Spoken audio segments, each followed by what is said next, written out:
Starting off first with a 1963 Franklin silver half-dollar coin here, graded by NGC at a mint state 64. So that is the condition of the coin. The coin grading scale goes from 1 to 70. 70 is the best you can get. This is at a 64. Now it also does have a mint error. It's got a ragged clip there, which we can see as we zoom in on the coin. And this coin ended up selling at auction for over $260 because of the mint error and because of its condition. Now here is a 1963 D mint mark. So if you're not familiar with these coins, the mint mark will be above the bell there on the reverse of the coin. Now this has some nice toning to it as well, and it is at a very high grade by NGC. It's graded at a mint state 67. It also has full bell lines, so that will be a designation that the coin grading companies will either give you or not give you on your Franklin half dollars when they are graded. So here's an example of full bell lines. You can pause the screen to get a better look at that. I talk more about that in my other half-dollar videos, but this coin ended up selling for over $15,000. All because of that high grade. Here's a 1963 half dollar that was struck onto a defective planchet. As we zoom in there by the date on the side of the coin there, you can see that defective planchet. It is graded by NGC at a mint state 65, and this coin ended up selling for around $180. Here's another high graded version of the 1963 half dollar, but this is the no mint mark, so you will not see a mint mark on the reverse of the coin. This coin, graded by PCGS at a mint state 66 with full bell lines, ended up selling for $28,000 at auction. So if there's not many of these that exist in this condition or at this grade, that's what will drive up the demand, which ultimately increases the price for the coin. So if there's only, one of these that exist at a mint state 66 full bell lines, that's why it's valuable. If there's tons of them at a 65, then that's going to be common. Therefore, the value on those go down tremendously, even one grade away.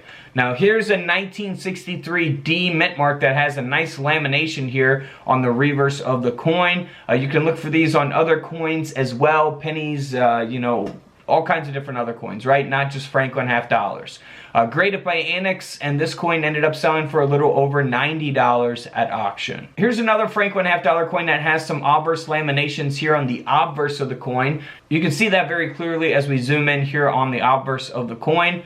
Graded by NGC, this half dollar ended up selling for a little over $55 at auction. Here's another nice reverse lamination taking place on the Franklin half dollar from 1963. It's graded at a much lower grade at an AU 55 by Annex, but it is a nice lamination, and the coin ended up selling for over $450 as a result of that mint error. Here is a 1963 Franklin half dollar coin design that was struck onto a 10-cent planchet.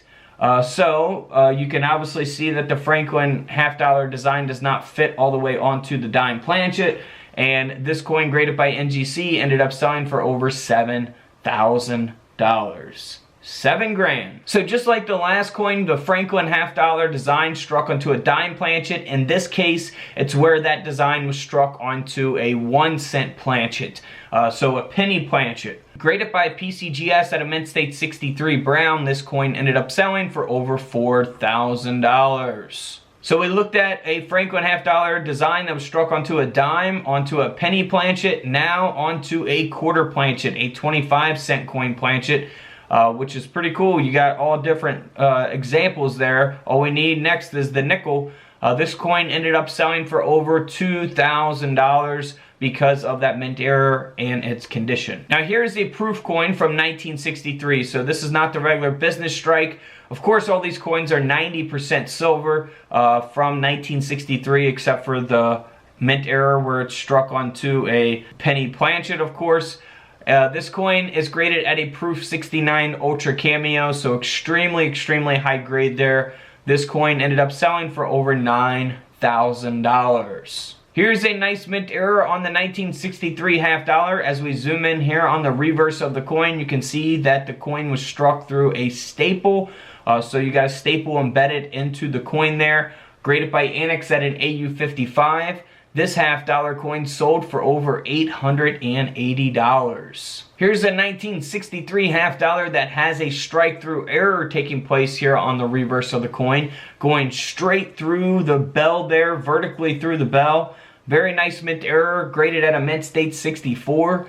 This coin ended up selling for over $165. So feel free to check out those other coin videos here on the channel where we show you other modern coins and newer coins that are worth a lot of money. And don't forget to subscribe in the middle. Feel free to check out those videos to the left of me. And until tomorrow, I'll see you guys in the comment section below.